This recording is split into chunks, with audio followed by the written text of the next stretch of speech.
राज्याचे माजी मुख्यमंत्री आणि काँग्रेसचे नेते पृथ्वीराज चव्हाण आपल्यासोबत आहेत. सर, काल इलेक्ट्रोल बॉन्डचा निर्णय आला आणि आज पाहतोय काँग्रेसचे जे आहेत काही बँकेचे खाते गोठवलेले आहेत. कसं बघते याकडे?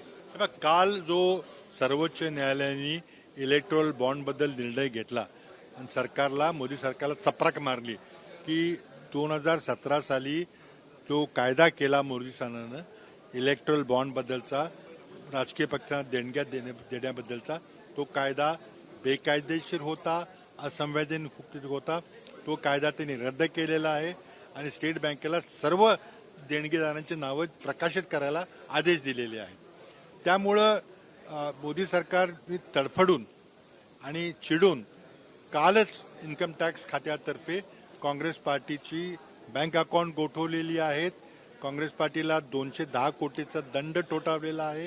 ही कुठली तरी 5 वर्षाची जुनी केस वर काढलेली आहे आणि हा निवडणुकीच्या पूर्वी काँग्रेस पक्षाला त्रास देण्याचा प्रयत्न आहे.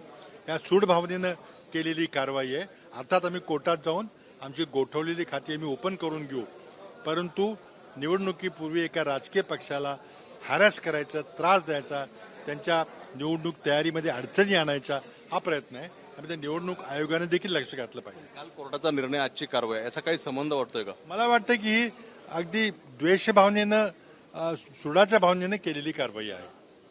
दुसरा प्रश्न असा आहे की आज मागासवर्ग आयोगाचा अहवाल दाखल झाला. मुख्यमंत्र्यांनी म्हटलं का 20 तारखेला अधिवेशन घेऊन त्यावरती आपण निर्णय घेऊ. दुसरीकडे जरांगे पाटलांची परिस्थिती जी आहे ती हालाकीची होत चाललेली आहे. जरांगे पाटलांची तब्येत फार चिंताजनक आहे आणि त्यामुळे माझी सरकारला विनंती आहे की त्यांनी जर सुखरे कमिशनचा मागासवर्गीय आयोगाचा अहवाल जर स्वीकारला असेल तर तो ताबडतोब स्वीकारून त्यावर पुढे तुम्हाला जी काही कारवाई करायची आहे, तुम्हाला कायदा करायचा आहे, तो आजच्या आज अध्यादेश काढून तुम्ही तो कायदा करा आणि जरांगे पाटलांना विश्वासात घ्या, महाराष्ट्रातल्या जनतेला, विधिमंडळाला विश्वासात घ्या. अध्यादेश काढण्याकरता विधिमंडळाच्या अधिवेशनाची गरज नाही आणि जर जरांगे पाटलांची तब्येत वाचवायची असेल तर त्यांना आत्ताच्या आत्ता विश्वासात घेऊन आजच्या आज अध्यादेश काढा, तो मग 2 दिवसानंतर कायद्यामध्ये त्याचं रूपांतर करा. 20 तारखेला का होईना पण मार्ग निघेल असं वाटतंय का? कारण निवडणुकीचा प्रश्न मार्ग काढायचा त्यांनी आज काढला पाहिजे ना. तुम्ही वाट कशाची बघताय? काही तांत्रिक अडचणी काही नाही आहे. आज अध्यादेश काढता येईल, तो मग पारित कधी करायचा तो नंतर करता येईल. 20 तारखेचं अधिवेशन बोलवायची गरज नाही. बोलवायला तर आमची हरकत नाही, पण अध्यादेश आज काढा. त्यांची तब्येत वाचवा, त्यांचं उपोषण थांबवा.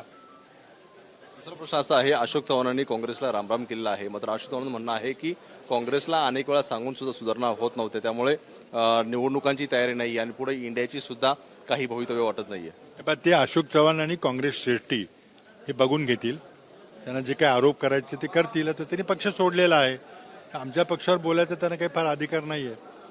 पण मला फक्त एकच दुःख होतं की ते गेले कित्येक महिने त्यांची इकडे ही बोलणी चालू होती आणि आमच्या स्ट्रॅटेजी कमिटीमध्ये, कोर कमिटीमध्ये, जागा वाटप कमिटीमध्ये ते आमचे नेते म्हणून काम करत होते.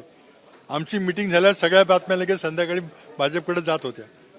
आता हे काही राजकारणामध्ये बसतं का मला काही पटत नाही.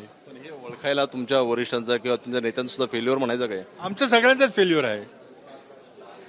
त्यांना माहिती सगळे नेते जबाबदार आहे की हे सगळं होत असताना याला आम्ही सामुदायिकपणे सगळे जबाबदार आहोत की असं घडेल अशी चर्चा होती, मीडियामध्ये बातम्या होत्या, पण विश्वास ठेवत गेलो आम्ही. तुम्हाला वाटतंय की असे काही पक्षामध्ये किंवा कमिटीमध्ये येणार? काही होणार नाही, कारण आज आपण एक राजकीय दृष्ट्या आपण जर विश्लेषण केलं तर अशोक चव्हाणांचंच काही पुनर्वसन होऊ शकलेलं नाही. त्यांना उपमुख्यमंत्री व्हायचं होतं, त्यांना मोठं खातं पाहिजे होतं, काही मिळालं नाही. त्यांना प्रवेश दिल्लीला करायचा होता, अमित शहाच्या समोर करायचा होता, बिचारा बावनकुळ्यांच्या समोर त्यांना मफलर घालावा लागला. म्हणजे त्यांचं काय, आता त्यांचं किती पुनर्वसन झालेलं आहे.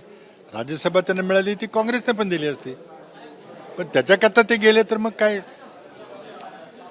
पाहतोय आणखी कोणी पक्ष सोडलं असं वाटत नाही. मात्र अशोक चव्हाण येऊन बैठकांना बसत होतं आणि ते ओळखायला आमच्या सगळ्यांचं फेल्युअर होतं असं पृथ्वीराज चव्हाण म्हणताना पाहायला मिळत आहेत. कॅमेरामन दीपेश महाजन, राजू सुरणे, एबीपी माझा, लोणावळा. एबीपी माझा, उघडा डोळे बघा नीट.